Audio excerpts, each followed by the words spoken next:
Hello students, welcome to the channel and today we are going to see multiple choice questions on it is matrix. This is the lecture 3 I am having. इसके पहले भी मैंने 2 lectures बना चुके हैं matrix के ऊपर, उसे आप देख सकते हैं जिसका लिंक मैं यहाँ पे डिस्क्रिप्शन बॉक्स में दे दूंगा. सो यहाँ पे हम डिस्कस करने वाले हैं inverse of matrix, Cayley Hamilton theorem, rank of matrix, consistency of linear non homogeneous equations, non trivial solution of system of linear homogeneous equation, linear and orthogonal transformation and symmetric and skew symmetric matrix. इन सब के ऊपर मैं यहाँ पे objective type questions यहाँ पे discuss करने वाला हूँ. So let us proceed for the examples. First example we are having the product of two square matrices of the same order equal to 0 implies. अगर यहाँ पे बोला है कि 2 स्क्वायर मैट्रिक्स का प्रोडक्ट 0 है तो वो क्या इंप्लाई करता है? At least one of the matrix is non singular, either one is null matrix, both are non singular matrix, both are singular matrix. अब सिंगुलर मैट्रिक्स का मतलब क्या होता है कि डिटरमिनेंट का वैल्यू 0 होता है. अगर डिटरमिनेंट का वैल्यू नॉन 0 है that is non singular matrix. तो यहां आपको ऑप्शन दिए कि 1 इज करेक्ट, 2 और 4 is correct, it is 4th is correct and second and third is correct. So देखिए, अगर एक मैट्रिक्स हमारा नल मैट्रिक्स रहता है तो डेफिनेटली मैट्रिक्स मल्टीप्लीकेशन हमारा 0 होता है. तो सेकंड वाला ऑप्शन तो यहाँ पे करेक्ट है. अब उसके बाद आपको चेक करना है, यहाँ पे सेकंड जो ऑप्शन है वो आ रहा है मैट्रिक्स बी के अंदर और मैट्रिक्स डी के अंदर, और उसके साथ 4th और 3rd का ऑप्शन का है. तो 4th और 3rd को आप देखेंगे. 4th है बोथ आर सिंगुलर मैट्रिक्स और 3rd है both are non singular matrix. So आपको एक चीज याद रखने की, अगर मैट्रिक्स सिंगुलर रहता है, सिंगुलर मतलब क्या होता है, डिटरमिनेंट का वैल्यू अगर 0 रहता है तब भी हमको मैट्रिक्स मल्टीप्लीकेशन 0 आ सकता है. तो here the option B is correct, जहां पे ऑप्शन 2 और 4th हमारे सही है. That is either one is null matrix another is what, singular matrix. Next question, which of the following is true? So हमारा फर्स्ट ऑप्शन है only non singular matrices have inverse. अब non singular matrix को inverse रहता है, this is true. Okay, only singular matrix have the inverse. Singular अगर matrix है तो inverse नहीं रहना, बिकॉज डिटरमिनेंट का वैल्यू 0 आता है तो हम इनवर्स नहीं निकाल सकते हैं. कंडीशन ही होता है determinant of A should not be equal to 0. All non singular and some singular matrix have the inverse and all singular and some non singular matrix have the inverse. तो यहां पे ऑप्शन ए करेक्ट है. अगर matrix non singular रहता है तभी हम उसका इनवर्स निकाल सकते हैं. तो option A is correct here. Moving further for the next question. Third question is the inverse of a matrix is 5 3 3 2 given by. यहां पे ऑप्शन दिया it is what, A B C D.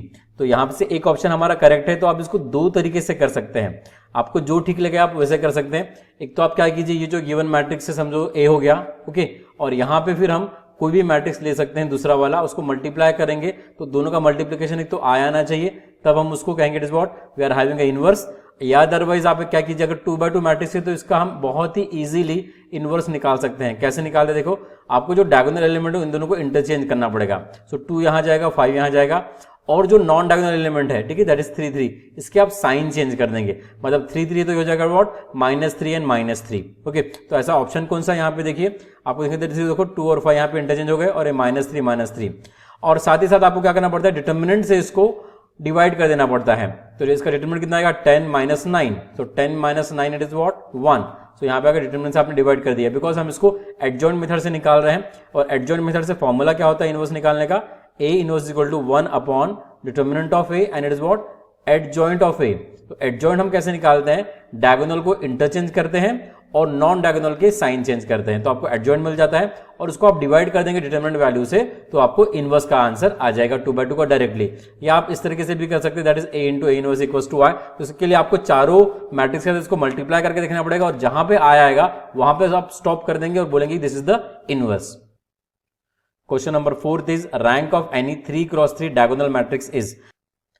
So diagonal matrix कैसा होता है, देखो diagonal matrix में क्या होता है, हमारी ये जो डायगोनल की एंट्री रहती है ये हमारी नॉन जीरो रहती है, मतलब हर एक एंट्री हम यहाँ पे नॉन जीरो बोलते हैं, ओके, और बाकी एंट्री 0 रहती है. तो ये ऑलरेडी हमारा ट्रायंगुलर फॉर्म में है. तो ट्रायंगुलर फॉर्म में जो नंबर ऑफ नॉन जीरो रोज रहती है वो डिफाइन करती है रैंक को. तो यहाँ पे देखिए फर्स्ट सेकंड थर्ड तीनों रो हमारी नॉन जीरो है. So rank for the diagonal matrix it will be it is what, 3 यहाँ पे आएगा. So option C is correct here, that is 3. Next question, find the inverse of this matrix. Now इस example को अगर आपको solve करना है तो आप यहाँ पे ये वाला फंडा इजीली अप्लाई कर सकते हैं. A inverse A into A inverse I किसके लिए आ रहा है, चारों मैट्रिक्स को आप यहाँ पे चेक कर लीजिए. या अदरवाइज आपको सेकंड वाला आपको मैं बताता हूँ जो एडजॉइंट मेथड वाला है उसको भी आप यहाँ पे यूज कर सकते हैं, one by determinant of A, it is what, adjoint of A. So adjoint of A निकालने के लिए आपको क्या करना पड़ेगा, जो मैट्रिक्स ऑफ कोफैक्टर निकालना पड़ेगा इसका, किसका, ये जो हमारा गिवन मैट्रिक्स है इसका हम कोफैक्टर मैट्रिक्स निकाल लिया, और फिर उसका हम क्या करते हैं, इट इज व्हाट, ट्रांसपोज करते हैं, और बाद में हम इसको डिटर्मिनेंट ऑफ ए से डिवाइड करते हैं। तो then you will get it is what, a inverse of that particular matrix. Calculator allowed नहीं होते गेट एग्जामिनेशन में और बाकी कॉम्पिटिटिव एग्जामिनेशन में, तो आपको मैन्युअली करना पड़ता है इन चीजों को, और इसका जो इनवर्स है वो कैलकुलेटर में भी निकलने वाला नहीं है, तो आपको मैन्युअली ही निकालना पड़ेगा। तो आप दोनों में से कोई भी मेथड यहाँ पे अडॉप्ट कर सकते हैं। So here the option C is correct. Okay, अगर आप मल्टीप्लाई करते हैं इस मैट्रिक्स को यहाँ इस मैट्रिक्स से, तो आपको यूनिट मैट्रिक्स मिल जाएगा। आपको मैं एक और चीज बताता हूँ, ये वाला बहुत ही फेमस एग्जांपल है एक्चुअली। तो अब फेमस है तो जब भी हम इनवर्स निकालते हैं ना, ये जो क्वांटिटी पूरी रिवर्स हो जाती है, याद रखना। देखो 0 0 1 और 0 0, तो देखो आ गया 0 0 1 0 0 आ गया। उसके बाद ये जो क्वांटिटी है ये एज इट इज आती है फिर बाद में यहाँ पे, बट वहां पे जो साइन रहता है बस चेंज होता है। जैसे यहाँ पे माइनस साइन थीटा है, तो वो जो साइन है माइनस वो यहाँ पे ट्रांसफर हो जाएगा, तो यहाँ पे आ गया it is what, minus sine theta. ऐसे भी आप याद रख सकते हैं। तो अगर आपने ये एग्जांपल सॉल्व किया होगा कभी, तो ये ऑब्जर्वेशन अगर आप करते हैं तो ये बहुत आसान रहता है, मतलब आपको कैलकुलेशन करने की भी जरूरत नहीं है, फिर आप डायरेक्टली इन दोनों को मल्टीप्लाई करके देख सकते हैं कि whether it is coming to the unit matrix और not. Moving for the next example, example number 6, we are having which of the following is incorrect partition for the matrix while finding the inverse by partition method। तो partition method से जब हम inverse find out करते हैं तो हम partition करते हैं, तो partition में से इसमें से कौन सा incorrect है बताना है। तो all of the above incorrect है यहाँ पे लिखा हुआ है, अदरवाइज ABCD में से। तो आपको एक याद रखना पड़ता है, जब भी आप पार्टीशन करते हैं तो आपको जो पहला मैट्रिक्स रहता है सब मैट्रिक्स, वो आपका स्क्वायर मैट्रिक्स आना चाहिए, और उसका जो डिटरमिनेंट का वैल्यू है वो नॉन जीरो आना चाहिए। देखिए ये तो स्क्वायर मैट्रिक्स है, डिटरमिनेंट का वैल्यू भी देखो क्या आ जाएगा, it is what, 6 minus it is 12 आएगा, ठीक है, तो वो नॉन जीरो है, इट इज ओके। तो ये पार्टीशन तो सही है। अगर मैं यहाँ पे जाता हूँ तो यहाँ पे देखो जो पहला जो मैट्रिक्स है सब मैट्रिक्स, वो स्क्वायर मैट्रिक्स दिख रहा है 1 by 1, और डिटरमिनेंट का वैल्यू भी क्या आ रहा है 2, विच इज नॉन जीरो, मतलब ये भी वाला सही है। उसके बाद अगर हम यहाँ देखते तो ये जो पहला पार्टीशन है ये अब स्क्वायर मैट्रिक्स नहीं है, इसका ऑर्डर 1 by 2 आ गया, और इसका हम डिटरमिनेंट निकाल नहीं सकते हैं। ओके, हम डिटरमिनेंट क्यों निकालते हैं, बिकॉज उस पर्टिकुलर पहले मैट्रिक्स का हमको इनवर्स निकालना पड़ता है इन द फॉर्मूला, इसलिए हमको जो पहला मैट्रिक्स रहता चाहिए रहता सब मैट्रिक्स, वो हमारा स्क्वायर मैट्रिक्स होना चाहिए, और उसका डिटरमिनेंट का वैल्यू नॉन जीरो होना चाहिए। तो हमें ऑप्शन ए और बी तो करेक्ट है, तो option C is here incorrect. So option C is the answer.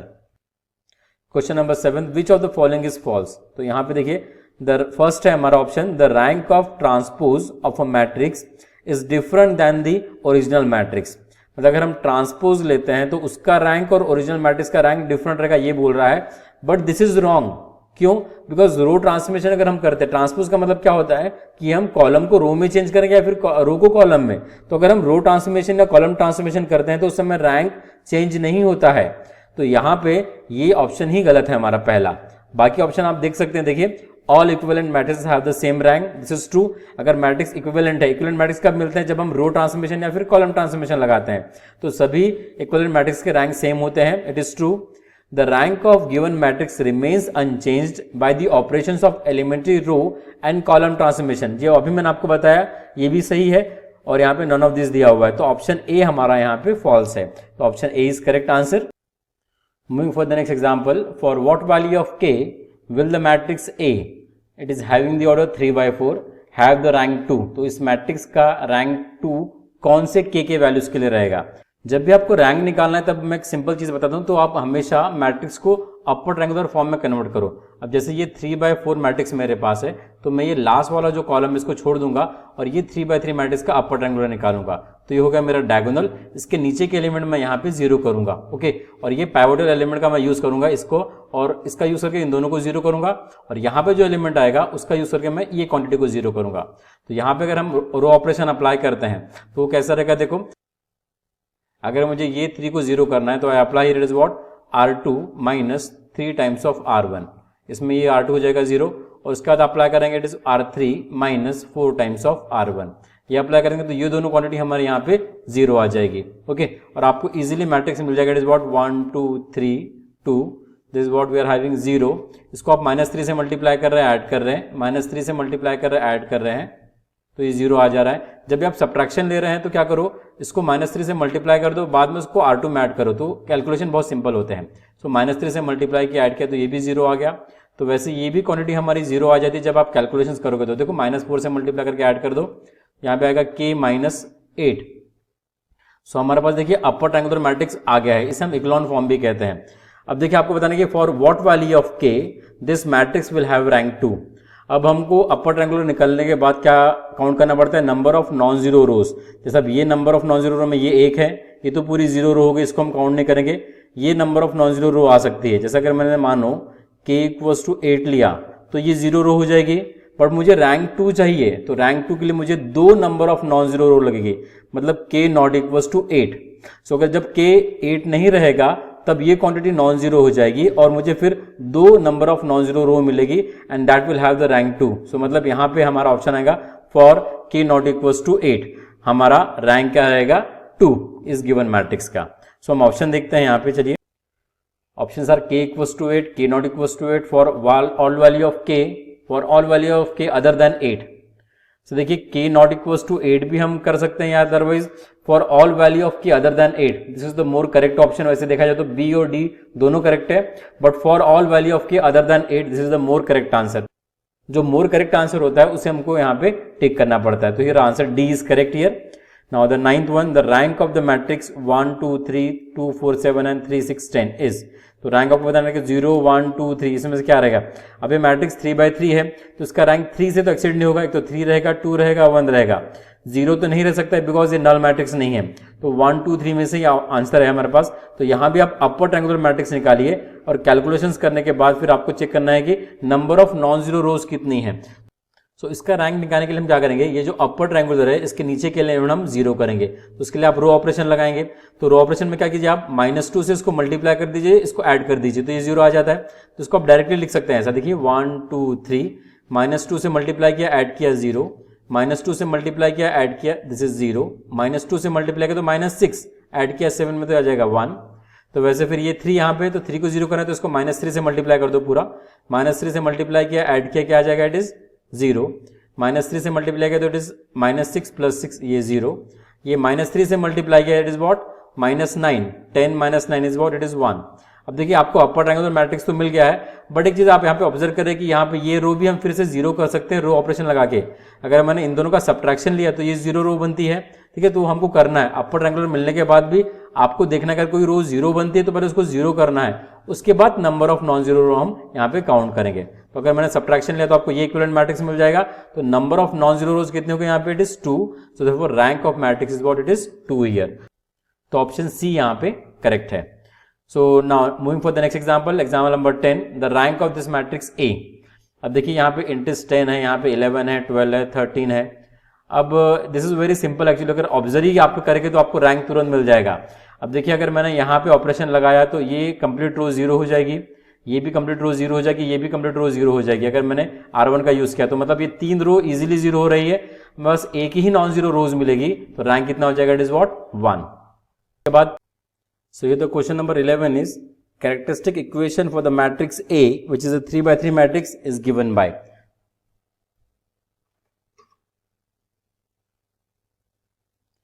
We are having this 4 options, okay. अब इसमें से कौन सा करेक्ट है ये एक्चुअली आपको निकालना पड़ेगा। मैं आपको बताता हूँ कि डेफिनेशन क्या होता है कैरेक्टरिस्टिक मैट्रिक्स का।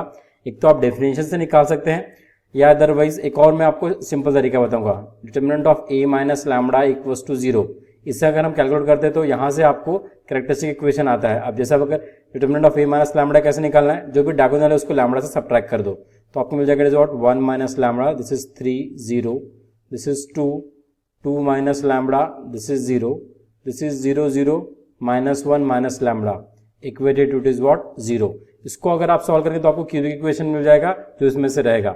ये एक तरीका हो गया। और दूसरा तरीका मैं आपको सिंपल सा बताता हूँ, देखो ये है lambda cube -S1 lambda square plus S2 lambda minus determinant of A = 0।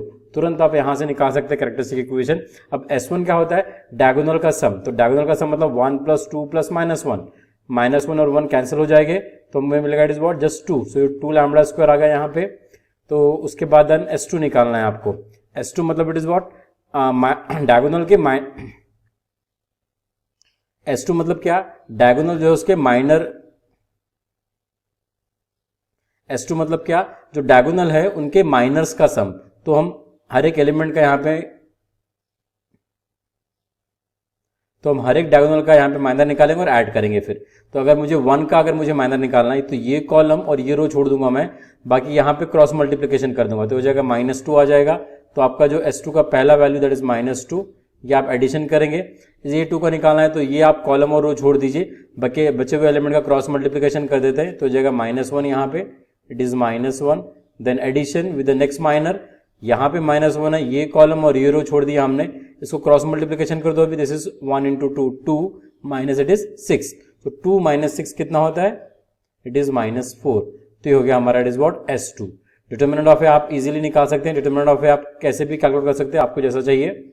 So value will be given bye 1, हमने एज इट इज लिखा, पहले रो से एक्सपांड कर रहे हैं, कॉलम रो छोड़ दिया, ये हो जाएगा -2 × 0 मतलब -2, देन -3 × ये कॉलम रो छोड़ दिया, इट इज व्हाट, -2 आ जाएगा, तो हो जाएगा -2, और बाकी ये तो 0 ही है, कैलकुलेट करने का जरूरत नहीं, सो हो जाएगा -2 + 6 मेरे पास, और ये आंसर आ जाएगा, इट इज व्हाट, 4। तो हमारा, तो ये 4 आपने यहाँ पे लिख दिया, -4 = 0। इसे कैलकुलेट करो तो ये हमारा कैरेक्टरिस्टिक इक्वेशन आ जाएगा, λ³ -2 λ² -4 -1 -2 -7 λ -4 = 0। तो आप देखिए कौन सा ऑप्शन करेक्ट है इसमें, ऑप्शन डी यहाँ पे मुझे करेक्ट दिख रहा है। तो this is the very simple way to find out it is characteristic equation. ये वाला फॉर्मूला आप यूज कीजिए, इसमें अल्टरनेट साइन रहे, देखो माइनस प्लस माइनस, वो आपको याद रखना पड़ेगा। अगर 2/2 मैट्रिक्स है तो मैं ये फॉर्मूला यूज करता हूँ कैरेक्टरिस्टिक इक्वेशन निकालने के लिए, λ² - S1 λ plus determinant of A = 0, वहां पे S2 नहीं रहता है। ये 2/2 के लिए हो गया, ये 3/3 के लिए। तो ये फॉर्मूला आप जब यूज करते हो तो बहुत ही फास्ट आप कैलकुलेट कर सकते हैं कैरेक्टरिस्टिक इक्वेशन को। सो here option D is correct. Example number 12, if A = we are having this 3/3 matrix, then what is the value of A³ - A²? और आपको ऑप्शन दिए हुए यहाँ पे ये चीजें। सो देखिए अगर मैंने A² यहाँ से कॉमन निकाल लिया तो मुझे मिलता है A² A - I, ये तो रहेगा। तो ये इसका वैल्यू तो नहीं हुआ, मतलब वैल्यू मतलब क्या होता है कि एक पर्टिकुलर रिड्यूस फॉर्म, वो हमको निकालना पड़ता है। तो उसको हम निकालते हैं बाय यूजिंग द कैली-हैमिल्टन थ्योरम। तो उसके लिए पहले आपको निकालना पड़ेगा कैरेक्टरिस्टिक इक्वेशन। अभी मैंने आपको बताया कि कैरेक्टरिस्टिक इक्वेशन हम कैसे कैलकुलेट करते हैं, by using the formula is what, λ³ - S1 λ² plus S2 λ minus determinant of A = 0। Okay, तो अब यहां से आप S1 निकाल लेंगे। S1 मतलब क्या होता है, डायगोनल का सम, 1 + 0 + 0, तो ये हो जाएगा, it is what, 1 here λ²। Then S2 मतलब इट इज डायगोनल के माइनर का सम। तो अगर मुझे इसका माइनर निकालना तो ये कॉलम रो छोड़ दूंगा, इनको क्रॉस मल्टीप्लाई कर दूंगा, -1 आ जाएगा। उसके बाद इसका माइनर निकालना है तो ये कॉलम रो छोड़ दूंगा, बाकी बचे एलिमेंट का आप क्रॉस मल्टीप्लाई कर देंगे तो 0 ही आ रहा है यहाँ पे। और अगर मैंने इस ये वाला 0 का अगर मुझे निकालना है माइनर, कॉलम रो छोड़ा, क्रॉस मल्टीप्लाई किया तो ये 0 आ रहा है। Then just calculate the determinant of A. आप पहले रो से भी एक्सपांड कर सकते हैं, तो 1 ले लिया हमने यहाँ पे और बाद में कॉलम रो छोड़ा, यहाँ पे देखो क्रॉस मल्टीप्लाई किया, -1 आ गया, प्लस 0 आ जाएगा, ये +1 × थर्ड वाला क्या आ रहा है, ये कॉलम रो छोड़ा तो क्रॉस मल्टीप्लाई किया तो 0 ही आ रहा है यहाँ पे। तो दिस इज = 0, तो मुझे मिल गया, it is what, characteristic equation λ³ - λ², और यहाँ पे एक्चुअली लैम्बडा चाहिए था, ये हो जाएगा -λ, then it is what, we are having minus get plus, +1 = it is 0। So this is our characteristic equation। अब हम कैली-हैमिल्टन थ्योरम अप्लाई करते हैं। कैली-हैमिल्टन थ्योरम स्टेट्स दैट कि every matrix satisfy its own characteristic equation, मतलब हम लैम्बडा को A से replace कर सकते हैं, तो हो जाएगा A³ - A² - A plus it is what, we are having I। हमको मैट्रिक्स इक्वेशन लिखना है इसलिए हम 1 को यहाँ पे I लिखते हैं। और उसके बाद अभी देखिए ये इक्वेशन मेरे पास है, इसका मैं यूज करूंगा और इस मैट्रिक्स को रिड्यूस करूंगा। कैसे रिड्यूस करूंगा, देखो ये होगा A³ - A² मेरे पास। अब आपको क्या करना है, एक सपोज मैं I बाहर निकाल लेता हूँ कॉमन, और ये वाला मैट्रिक्स एज इट इज लिखता हूँ, तो ये जगह it is what, we are having A³ - A² - A plus I। अगर मैं मल्टीप्लाई करता हूँ यहाँ पे I × A³, तो A³ आ जाएगा, तो बैलेंस करने का जरूरत नहीं। Then I × it is -A², अगर मेरे तो -A² आएगा तो उसको भी बैलेंस करने का जरूरत नहीं। अब I को अगर मैंने मल्टीप्लाई किया इट इज -A से, मेरे पास -A आ जाएगा। ओके, बट -A तो यहाँ पे है ही नहीं, तो मुझे यहाँ पे लिखना पड़ेगा बैलेंस करने के लिए equation, it is +A। Okay, अब उसके बाद देखिए अगर मैंने I को I से मल्टीप्लाई किया तो I ही रहेगा, बट यहाँ पे I भी नहीं है, तो मुझे यहाँ पे लिखना पड़ेगा -I। तो देखिए ये जो क्वांटिटी, ये तो हमारी नल मैट्रिक्स 0 है, मतलब अगर मैं I × नल मैट्रिक्स करूंगा तो दैट इज 0 आ जाएगा, और ये बचेगा मेरे पास व्हाट, A - I। तो हमारा आंसर रहेगा A - I।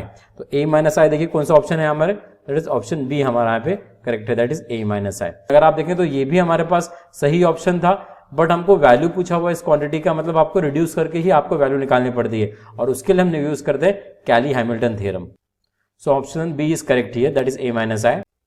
Example number 13. Consider the system of linear equation. These three equations are given with three unknown, that is variables x, y, z. This is the non-homogeneous equation we are having and it is in the standard form because जो constant quantity है वो हमारी RHS part में लिखी हुई है. And this above system has then unique solution or no solution, infinite solution और finite. ये हमको यहाँ पे डिस्कस करना है. तो इसके लिए आपको हमेशा क्या करना है, अगर ऐसे क्वेश्चंस आते हैं तो पहले आप इसका अगमेंटेड मैट्रिक्स बनाइए. अगमेंटेड मैट्रिक्स हम कैसे फॉर्म करते हैं, कोएफिशिएंट कलेक्ट करते हैं एक्स वाई जेड के और कांस्टेंट टर्म, उसको हम एक मैट्रिक्स में लिख देते हैं. जैसे यहाँ पे लिखा पहले इक्वेशन का 1 -2 3 एंड -2, ये पहले रो में. सेकेंड रो में सेकेंड इक्वेशन को ले लो -1 1 -2 3, then collect the coefficients of third. It is equation in the third row. This 2 -1 3 and this is 1. Okay, इस मैट्रिक्स को हम यहाँ पे पार्टीशन कर देते हैं दो मैट्रिक्स के अंदर. ये जो हमारा पहला मैट्रिक्स इसे कहते हैं हम coefficient matrix. Okay, because it is obtained by the collecting the coefficients of X Y Z. और जो कंप्लीट मैट्रिक्स है हमारा ये 3/4 का, उसे हम कहते हैं अगमेंटेड मैट्रिक्स. तो हमारा जॉब यहाँ पे होता है कि कोएफिशिएंट मैट्रिक्स और अगमेंटेड मैट्रिक्स का रैंक निकाला जाए. तो रैंक निकालने के लिए हम इसको अपर ट्रायंगुलर में कन्वर्ट करते हैं. तो अपर ट्रायंगुलर के लिए क्या कीजिए आप, ये जो लास्ट कॉलम है इसको छोड़ दीजिए. अभी जो कोएफिशिएंट मैट्रिक्स बचा हमारा 3/3 का, इसका हम अपर ट्रायंगुलर निकाल सकते हैं. तो उसके लिए आप ये जो एलिमेंट्स है -1 2 और इस पोजीशन पे जो एलिमेंट आएगा उसको हम यहाँ पे जीरो करेंगे by using the row transformation. तो रो ट्रांसफॉर्मेशन हम क्या लगाएंगे, पहला रो तो हम एज इट इज फिक्स कर देते हैं और उसका यूज करके हम यहाँ पे ये दो क्वांटिटी को जीरो करने वाले हैं. तो -1 को अगर यहाँ पे जीरो करना है तो हम एडिशन कर देंगे दोनों का, तो ये जीरो आ जाएगा यहाँ पे. तो एडिशन कर दो R1 + R2, तो मेरे पास आता है इट इज -1. यहाँ पे एडिशन किया 3 - 2 it is what 1 and this also 1. अब थर्ड रो में क्या करेंगे आप, इसको अगर मुझे यहाँ पे जीरो करना है तो इसको 2 से मल्टीप्लाई कर दो और सबट्रैक्ट कर दो, या -2 से मल्टीप्लाई करके ऐड कर दो. तो यहाँ पे जीरो आ जा रहा है. -2 से मल्टीप्लाई किया तो ये क्या हो जाएगा, इट इज व्हाट +4. ऐड किया मतलब ये आ जाएगा 3. -2 से मल्टीप्लाई किया तो -6 और ऐड किया तो -3. -2 से मल्टीप्लाई किया यहाँ पे it is 4 + 1 it is what 5. तो यहाँ पे आ जाएगा 5. हम यहाँ पे कोएफिशिएंट मैट्रिक्स को डिस्टिंग्विश करते हैं ये लाइन खींचकर. कंप्लीट मैट्रिक्स हमारा ऑगमेंटेड मैट्रिक्स है. अब देखिए यहाँ भी हमको अपर ट्रायंगुलर नहीं मिला हुआ है. अब मुझे ये क्वांटिटी यहाँ पे जीरो करनी पड़ेगी अपर ट्रायंगुलर के लिए. तो इसको आप 3 से मल्टीप्लाई कर दो और ऐड कर दो यहाँ पे, तो ये क्वांटिटी जीरो हो जाएगी. तो अगला जो रो ऑपरेशन लगाएंगे उसके अंदर जो पहला रो रहेगा that will be as it is, second row भी हमारा एज इट इज रहेगा. और सो थर्ड रो में हम यहाँ पे ऑपरेशन लगा रहे हैं. तो आपको क्या करेंगे, इसको 3 से मल्टीप्लाई करके ऐड कर दो. यहाँ पे R2 में 3 से मल्टीप्लाई करो ऐड करो तो ये जीरो हो रहा है. 3 से मल्टीप्लाई करो it is what 3 + 5 it is what 8 हो जाएगा यहाँ पे. तो मुझे ये मैट्रिक्स यहाँ पे मिल गया, दैट इज अगमेंटेड मैट्रिक्स. अब देखिए आपको अगमेंटेड मैट्रिक्स का रैंक निकालना पड़ेगा और कोएफिशिएंट मैट्रिक्स का. तो पहले हम निकालते हैं अगमेंटेड मैट्रिक्स का. तो रैंक कैसे डिफाइन करते हैं हम, नंबर ऑफ नॉन जीरो रोज. ये फर्स्ट सेकेंड थर्ड ये तीनों हमारी नॉन जीरो रोज है अगमेंटेड मैट्रिक्स में. अगमेंटेड मैट्रिक्स को सपोज हमने C से डिनोट किया तो उसका रैंक आ गया 3. अब उसके बाद देखिए हम कोएफिशिएंट मैट्रिक्स, मतलब ये जो मैट्रिक्स हमारा है इसका हम रैंक निकालेंगे. तो इसमें आप number of non zero rose count करो, दैट इज 1 दिस इज 2. ये तो जीरो रो है. तो rank of it is what coefficient matrix, उसको हम लेते हैं सपोज A, ये हो गया 2.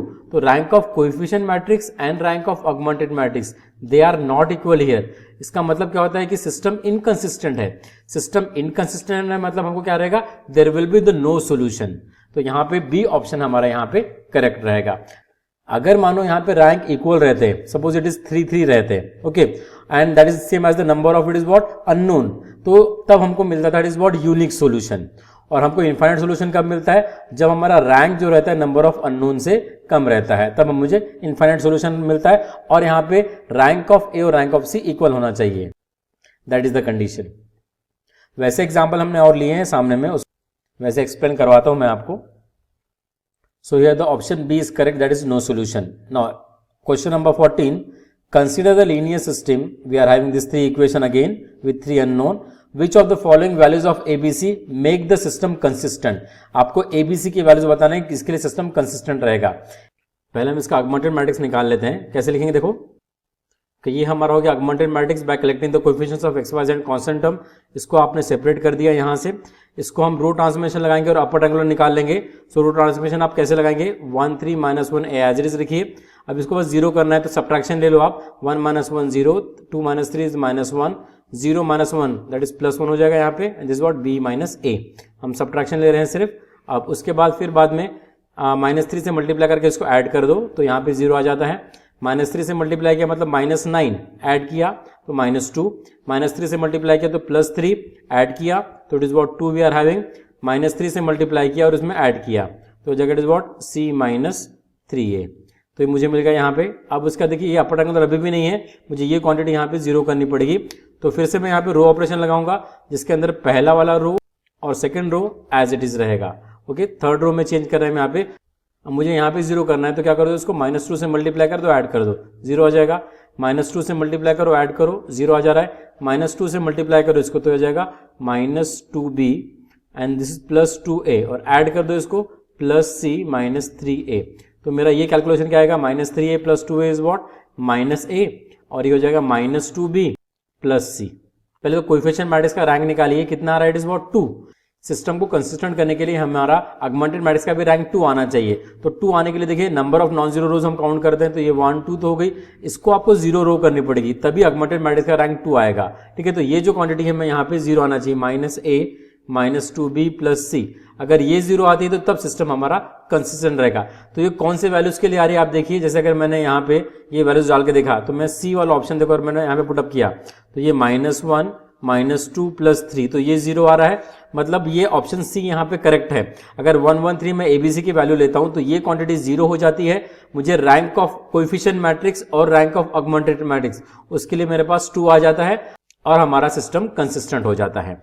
So option C is correct here. Okay, moving further for the next example 15, for what value of lambda and mu such that this equation have the unique solution.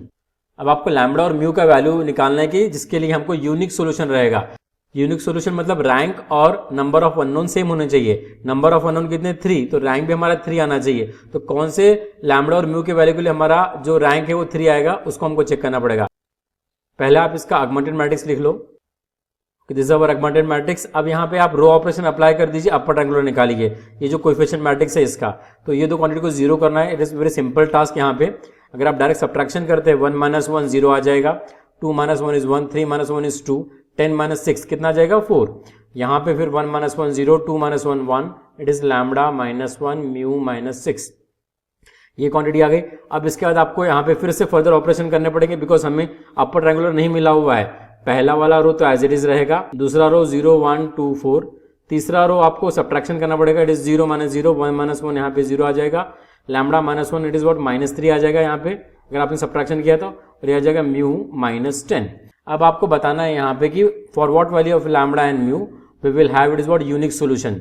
पहले तो आपको यूनिक सोल्यूशन निकालना है तो rank of ए और rank of सी, पहले आपको क्या करना पड़ेगा, it is 3 because number of unknown कितने हमारे पास 3। तो आपको वैसे लैम्बडा और म्यू के वैल्यू निकालने पड़ेंगे। तो यहाँ पे लैम्बडा अगर मैंने सपोज नॉट इक्वल टू 3 लिया तभी मेरे पास ये जो रैंक है कोएफिशिएंट मैट्रिक्स का रैंक वो 3 आएगा because number of non zero row वहां पे 3 रहेंगे, मतलब लैम्बडा नॉट इक्वल टू 3 होना चाहिए। और देखिए म्यू नॉट इक्वल टू 10 हम लेते हैं, जो ऑगमेंटेड मैट्रिक्स है हमारा उसका रैंक हमारा क्या आ जाता है 3। बट अगर मैंने म्यू इक्वल टू 10 लिया तो भी हमारे पास रैंक ऑफ कोएफिशिएंट मैट्रिक्स 3 आता है बिकॉज हम number of non zero row count करते हैं। तो ये वाला जो क्वांटिटी हमारा नॉन जीरो ही है, so number of non zero रोज 3 आ रही है हमारे पास। अगर मैं म्यू का वैल्यू नॉट इक्वल टू 10 लूँ या फिर इक्वल टू 10 लूँ तो mu may have any value हम बोल सकते हैं और लैम्बडा नॉट इक्वल टू 3। तो वैसा हमारे पास डी ऑप्शन यहाँ पे दिख रहा है, lambda not equal to 3 and mu may have any value. So for this value of lambda and mu we will have it is what unique solution. तो I suppose concept clear है आपको unique solution infinite solution का। So option D is correct here. Now the example number 16, the following system of linear equation has unique solution, no solution, infinite या फिर finite। यहाँ पे अगर आप problem को ही ऑब्जर्व करेंगे तो आपको इजीली मतलब ये चीजें पता चल जाएगी कि क्या सोल्यूशन रहेगा। जैसे यहाँ पे नंबर ऑफ इक्वेशंस कितने हैं 2 और वेरिएबल्स कितने दिख रहे हैं 4। ओके, सो ऐसे इसमें क्या होता है जनरली जब नंबर ऑफ वेरिएबल्स ज्यादा रहते हैं नंबर ऑफ इक्वेशन से तो मैक्सिमम टाइम हमको इनफाइनाइट सोल्यूशन ही मिलता है। तो यहाँ पे हम इसको चेक कर सकते हैं बाय ऑगमेंटेड मैट्रिक्स से भी। So augmented matrix will be given by, so apply the row operation and make this as 0। तो बस सब्ट्रैक्शन कर लेंगे आप तो आपको क्या मिल जाएगा, देखो 1 - 1 1 - 1 0 पहला रो तो एज इट इज, सब्ट्रैक्शन लिया 0, सब्ट्रैक्शन लिया यहाँ पे देखो 1 - 1 2 आ जाएगा यहाँ पे, सब्ट्रैक्शन लिया यहाँ पे तो it is what -2, then subtraction लिया यहाँ पे तो हो जाएगा वॉट प्लस, तो हो जाएगा 0 यहाँ पे, this is already 0 we are having. अब देखिए अगर आप और कोई रो 0 कर सकते हैं क्या यहाँ पे, अगर मैं करने जाऊंगा तो वो नॉन जीरो हो जाती है। सो यहाँ पे हमारे पास जो रैंक है सी का वो 2 रहेगा, because number of non zero rose is 2। और अगर मैं कोएफिशिएंट मैट्रिक्स की बात करता हूँ, यहाँ पे कोएफिशिएंट मैट्रिक्स मतलब ये वाला मैट्रिक्स, इसका भी रैंक कितना है 2 हमारे पास है। So rank is less than the number of unknown. So here rank is what 2 और नंबर ऑफ अननोन कितने, it is what 4। So rank is less than the number of unknown, so definitely we'll get it is what infinite solution. So C is the correct option. Next question, which of the following is true for a square matrix of order n? We are having the 4 options. Option A plus A dash is a skew symmetric and A minus A dash is a symmetric. This is wrong actually. And A plus A dash is a symmetric and A minus A dash is a skew symmetric. तो ये B option correct है, because ये result ही है symmetric और skew symmetric के ऊपर की addition अगर हम लेते हैं ट्रांसपोज का और उसके मैट्रिक्स का तो वो सिमेट्रिक होता है। अगर मैं सब्ट्रैक्शन लेता हूं मैट्रिक्स का उसके ट्रांसपोज के साथ वो हमेशा स्क्यू सिमेट्रिक रहता है। So option B is correct here. C है both A plus A dash and A minus A dash are symmetric, ये तो गलत ही है। और थर्ड डी ऑप्शन भी रॉन्ग है बिकॉज वो स्क्यू सिमेट्रिक बोल रहा है। So option B is correct here. Next question 18, a square matrix A is said to be the orthogonal if, आपको 4 कंडीशन दी हुई है यहाँ पे, तो ये जो डेफिनेशन ही है मतलब ऑर्थोगोनलिटी का कि ट्रांसपोज और उसका मल्टीप्लीकेशन हमारा क्या आना चाहिए, unit matrix. Option A is correct here. Next question, the transformation y equals to ax is regular, then its inverse transformation is given by। अब रेगुलर ट्रांसफॉर्मेशन का मतलब क्या होता है कि ये जो a है हमारे पास, इसका डिटरमिनेंट क्या रहेगा, नॉट इक्वल्स टू 0। अगर determinant of a not equals to 0 मतलब a इनवर्स एग्जिस्ट होता है, तो उसका ही यूज करके हम यहाँ पे इनवर्स ट्रांसफॉर्मेशन लिखते हैं। तो यहाँ पे 4 ऑप्शन आपको दिए हुए हैं। तो देखिए यहाँ पे transformation y is equal to ax हमारा लीनियर ट्रांसफॉर्मेशन है। अब इसका इनवर्स मतलब क्या होगा, x equals to a inverse y, ये इसका इनवर्स ट्रांसफॉर्मेशन रहेगा। क्यों, देखिए यहां पे हम x को ट्रांसफॉर्म कर रहे हैं y में with the help of a, और फिर हम इनवर्स की बात करते हैं तो यहां पे हम y को ट्रांसफॉर्म कर रहे हैं x में with the help of a inverse. Therefore x equals to a inverse y is the correct option. Example number 20, this is the last example. If y equals to ax and z equals to by are the linear transformation, then the transformation from x to z can directly be written as. तो ये चारों में से एक option आपको choose करना है। तो आप पहले यहाँ पे पहले जो गिवन ट्रांसफॉर्मेशन है उसको हम ऑब्जर्व करते हैं। तो यहाँ पे आप देखिए पहले ट्रांसफॉर्मेशन में हम क्या कर रहे हैं, x को ट्रांसफॉर्म कर रहे हैं y में with the help of this a, और second transformation z equals to by के अंदर हम y को ट्रांसफॉर्म कर रहे हैं z में with the help of this matrix b। Okay, तो अभी हमको निकालना है transformation from x to z। x to z अगर आप देखेंगे ऑब्जर्व करेंगे तो सो ऑप्शन सी और ऑप्शन डी के अंदर यहाँ पे ट्रांसफॉर्म हो रहा है, it is what x into the z। अब इन दोनों में से कौन सा करेक्ट है, उसके लिए देखिए आपको y देखो क्या दिया हुआ है, इट इज ax। तो मैं यहाँ पे y के जगह पे क्या लिख दूंगा, इट इज व्हाट ax। तो मुझे ट्रांसफॉर्मेशन क्या मिलेगा, z equals to b already था, it is what a into x। तो अब ये ट्रांसफॉर्मेशन कहाँ पे आ रहा है, ऑप्शन डी के अंदर। So here option D is correct option, जहां पे x ट्रांसफॉर्म हो रहा है z में with the help of the matrix BA। तो ये मेरा थर्ड लेक्चर था MCQs ऑन मैट्रिक्स के ऊपर, which is a very important as far as the GATE, NET and SET examination is concern, जितने भी कॉम्पिटिटिव एग्जामिनेशन है। सो आप ये तीनों वीडियोस मैट्रिक्स के ऊपर अच्छे से देख लीजिए। अगर आपको कोई दिक्कत आती है तो मुझे कमेंट बॉक्स में आप बताइए, मैं जरूर सॉल्व करूंगा। And at last thank you so much for watching this video, and if you get something from it, please like and share the video with your friend, and please do subscribe the channel Mathematics गणित संग्रह। Thank you so much for watching it। मैंने यहाँ पे आपको playlist भी दी हुई है, आप जाके और दूसरे जो टॉपिक्स के MCQs है उसको भी आप देख सकते हैं। हंसते रहिए, मुस्कुराते रहिए और मैथमेटिक्स गणित संग्रह के साथ अपना मैथ्स का नॉलेज एनहांस करते रहिए। Thank you so much.